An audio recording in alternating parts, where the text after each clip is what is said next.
तुम्ही कधी कांद्यामध्ये रवा मिक्स करून पाहिलाय का? नसेल पाहिला तर हा व्हिडिओ शेवटपर्यंत नक्की बघा. आज आपण कांद्यामध्ये रवा मिक्स करून अतिशय चविष्ट आणि भन्नाट असा पदार्थ बनवणार आहे आणि खूप जास्त पौष्टिकसुद्धा आहे. चला तर मग अधिक वेळ न घालवता रेसिपीला सुरुवात करूया. नमस्कार, मी स्वप्ना. मराठी रेसिपी पाहुणचार विदर्भाचा या आपल्या यूट्यूब चॅनलमध्ये तुम्हा सर्वांचे खूप खूप मनापासून स्वागत. तर ही रेसिपी बनवण्यासाठी इथे मी 3 कांदे घेतलेले आहेत. तुम्ही तुमच्या गरजेनुसार इथे कांद्याचा वापर करून घेऊ शकता. तर कांद्यावरची साल काढून घेतली आणि हे कांदे मी स्वच्छ असे धुवून सुद्धा घेतलेले आहेत. त्यानंतर कांद्याचा जो मुळाचा कठोर भाग असतो तो सुद्धा आपल्याला काढून घ्यायचा आहे. आता हे कांदे आपल्याला उभ्या आकारामध्ये कापून घ्यायचे आहे आणि शक्य तेवढे पातळ असे हे कांदे कापायचे आहेत.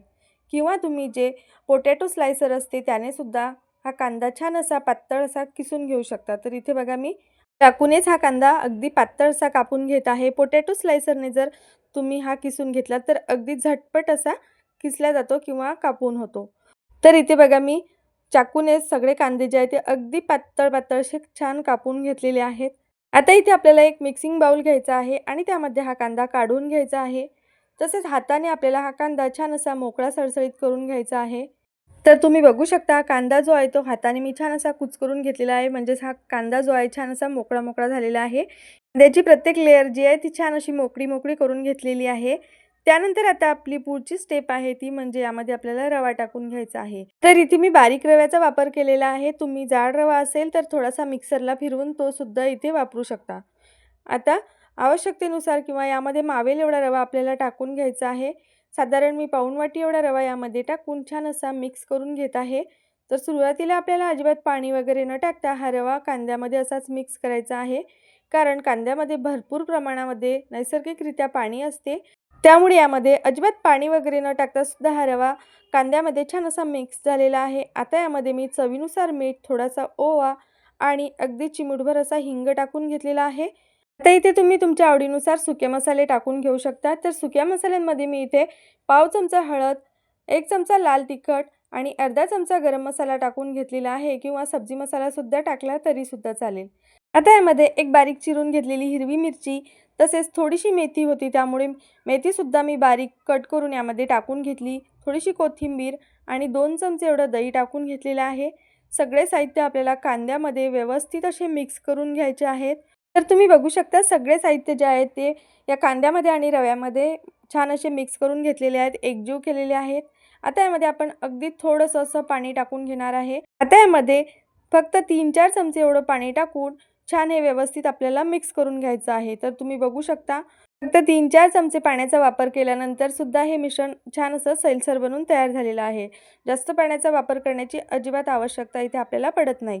तर छान असं हे रवा आणि कांद्याचं पीठ मी तयार करून घेतलेलं आहे. आता आपल्याला यावरती झाकण ठेवून घ्यायचं आहे आणि साधारण 10 मिनिटासाठी तरी आपल्याला असंच मुरत ठेवायचं आहे. कारण यामध्ये आपण रवा वापरलेला आहे तर रवा फुलण्यासाठी थोडासा वेळ आपल्याला लागतोच. तोपर्यंत आपण या पदार्थासोबत खाण्यासाठी छान अशी चटणी बनवून घेऊया. त्यासाठी इथे बघा मी पॅन ठेवून घेतलेला आहे. पॅनमध्ये 1-1.5 चमचा एवढं तेल टाकून घ्यायचं आहे. थोडेसे शेंगदाणे टाकून घेतलेले आहेत. आता शेंगदाणे आपल्याला छान असे भाजून घ्यायचे आहेत किंवा या तेलामध्ये तळून घ्यायचे आहेत. तर तुम्ही बघू शकता शेंगदाण्यावरती हलके डाग येईपर्यंत हे शेंगदाणे मी छान असे तेलामध्ये भाजून घेतलेले आहेत. आता यामध्ये थोडेसे जिरे टाकून घ्यायचे आहेत आणि जिरेसुद्धा छान तळतळल्यानंतर टोमॅटो घेतलेला आहे मी एक छोट्या आकाराचा टोमॅटोसुद्धा टाकून घेतलेला आहे. तसेच पांढरे तीळ, 4-5 लसूण पाकळ्या आणि 2 लाल मिरच्यासुद्धा यामध्ये टाकून घेतलेल्या आहे. आता सगळे साहित्य आपल्याला तेलामध्ये छान असे परतून घ्यायचे आहेत. आता हा टोमॅटो आपल्याला पूर्णपणे शिजवून घेण्याची आवश्यकता नाही आहे, पण हा टोमॅटो छान असा नरम होईपर्यंत आपल्याला परतून घ्यायचा आहे. तर हा टोमॅटो लवकर नरम व्हावा याकरता मी यावरती थोडीशी हळद आणि चवीनुसार मीठसुद्धा टाकून घेतलेलं आहे. आता सगळे साहित्य आपल्याला छान असे परतून घ्यायचे आहेत. तर तुम्ही बघू शकता टोमॅटो जे आहे छान असं नरम झालेला आहे. तर या स्टेजला आपल्याला गॅस बंद करून घ्यायचा आहे आणि हे संपूर्ण साहित्य आपल्याला पूर्णपणे थंड करून घ्यायचं आहे. तर तुम्ही बघू शकता सगळं साहित्य जे आहे ते थंड झालेलं आहे. आता छोट्या मिक्सरच्या भांड्यामध्ये मी हे काढून घेतलेलं आहे. आता यामध्ये आपल्याला थोडीशी साखर आणि लाल तिखट टाकून घ्यायचं आहे. तिखट तुम्ही तुमच्या आवडीनुसार यामध्ये टाकून घेऊ शकता. त्यानंतर थोडंसं पाणीसुद्धा टाकून घ्यायचं आहे आणि मिक्सरला अगदी बारीक याची पेस्ट तयार करून घ्यायची आहे.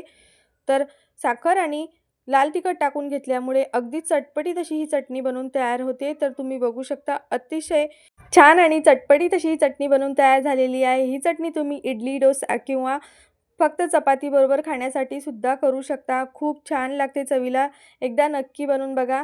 आता या चटणीवरती आपल्याला फोडणी वगैरे टाकण्याची अजिबात आवश्यकता नाही आहे, कारण चटणीसाठी वापरलेले सगळे साहित्य आपण सुरुवातीला छान असा त्याचा कच्चेपणा जाईपर्यंत भाजून घेतलेले आहेत। त्यामुळे इथे मी अजिबात फोडणी वगैरे चटणीसाठी बनवलेली नाही आहे। चला तर आता आपण आपल्या मेन रेसिपीकडे वळूया। तर बघा, रवा जो आहे तो या कांद्यामध्ये छान असा मुरलेला आहे। 10 मिनिटामध्ये रवा छान असा मुरला जातो। परत एकदा हे पीठ आपण हाताने छान असं मिक्स करून घेऊया। त्यानंतर यामध्ये मी अगदी पाववाटी एवढं गव्हाचं पीठ टाकून घेतलेलं आहे।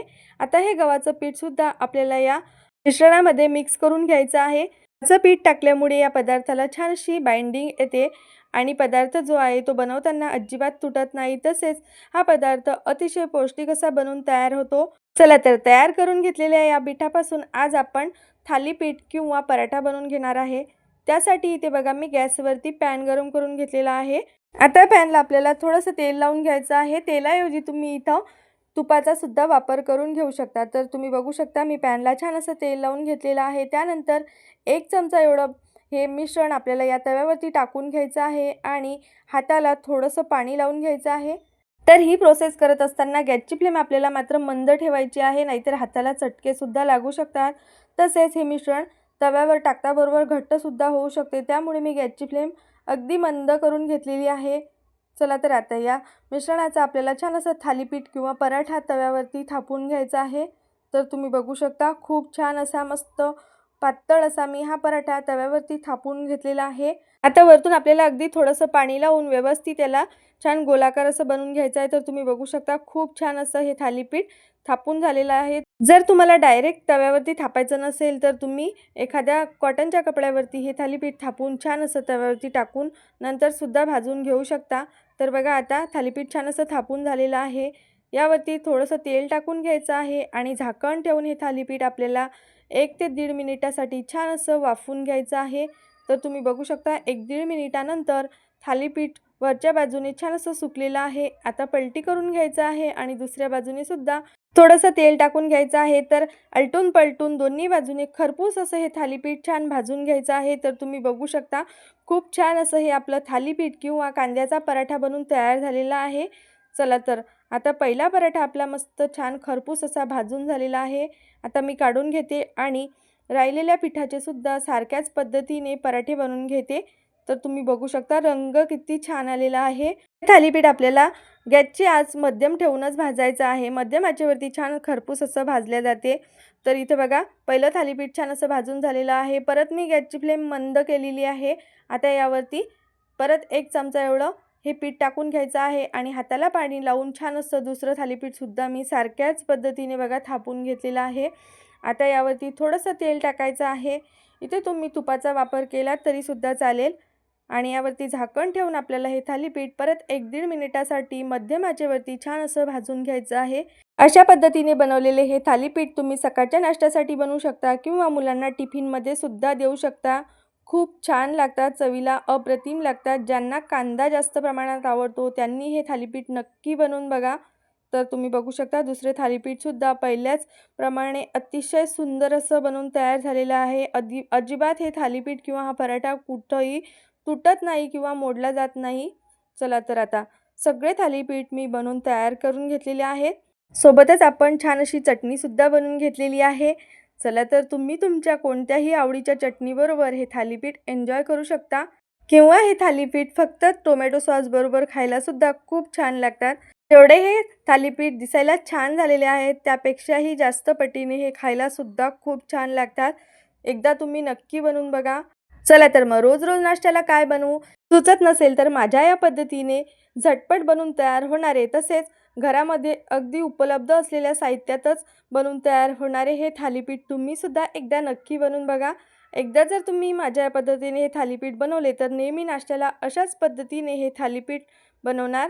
चला तर मग कांद्यामध्ये रवा टाकून बनवलेली ही भन्नाट अशी रेसिपी तुम्हाला कशी वाटली हे मला कमेंट्स करून नक्की सांगा आणि रेसिपी आवडली असेल तर व्हिडिओला लाईक करा, शेअर करा आणि अशा छान छान रेसिपीज पाहण्यासाठी आपल्या यूट्यूब चॅनलला नक्की सबस्क्राईब करा। आजचा हा व्हिडिओ शेवटपर्यंत बघितल्याबद्दल धन्यवाद.